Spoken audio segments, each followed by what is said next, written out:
بسم الله الرحمن الرحيم. نحمده ونصلي ونسلم على رسوله الكريم. أما بعد فأعوذ بالله من الشيطان الرجيم. بسم الله الرحمن الرحيم. ولقد يسرنا القرآن للذكر فهل من مدكر. صدق الله العظيم.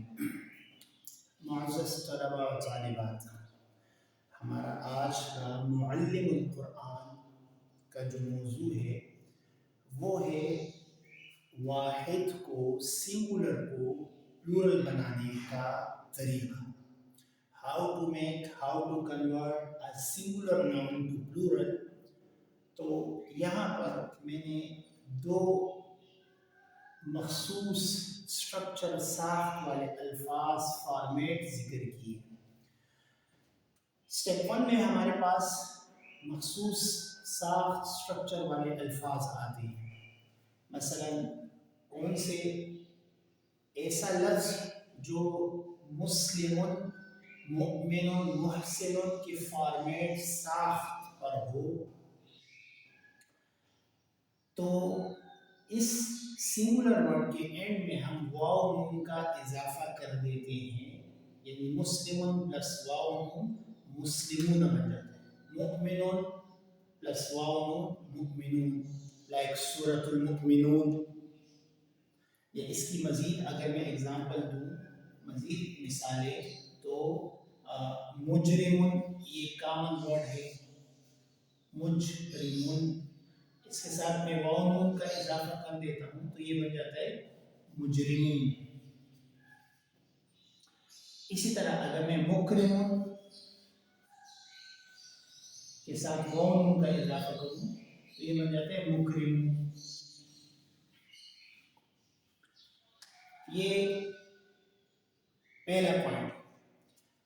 دوسرا، سیم پیٹرن پر ہمارے پاس جو لفظ آتا ہے وہ ہے، جو وزن ہے وہ ہے فاعل کا وزن. فاعل کا وزن فاعل، یعنی کوئی بھی ناؤن ایسا ہو جو اس وزن پر ہو، فاعل. تو جیسے ناصر، عالم، کافر، تو اس میں بھی اسی فارمیٹ کو فالو کیا جائے گا، یعنی اس کے آخر میں واو نون کا اضافہ کر دیا جائے گا. جیسے ناصر کے ساتھ ہم نے واو نون کا اضافہ کیا تو ناصرون بن گیا. کافرون کے ساتھ ہم نے واو نون کا اضافہ کافرون بن گیا. اسی طرح عالم کا عالم، اس کے ساتھ واو نون کا اضافہ جب ہم کرتے ہیں تو یہ بن جاتا ہے عالمون. جاہل،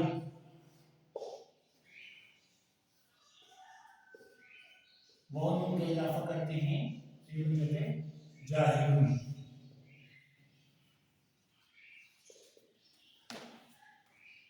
یہ اسٹیپ 1 میں ہم جن دو اسٹرکچرز کو پڑھتے ہیں وہ اس وزن پر آتے ہیں یا اس وزن پر آتے ہیں. یہ ہے طریقہ کہ کسی بھی سنگولر ناؤن کو، واحد کو ہم جب جمع بناتے ہیں تو اس کے لیے ہم یہ طریقہ اپلائی کرتے ہیں. یہ اسٹیپ 1 ہے. اس کے بعد اسٹیپ 2 ہوگا جس میں ہمارے پاس کچھ اوزان ہے کہ جس کے تھرو ہم جان سکتے ہیں کہ کس طرح کسی سنگولر ناؤن اگر ان اوزان پر آ جائے، ان وزنوں پر، ان ساخت اور اسٹرکچر پر آ جائے تو وہ پلورل بن جائے گا. اگلی ویڈیو میں انشاءاللہ ہم اس کا طریقہ بیان کریں گے. وما علینا الا البلاغ.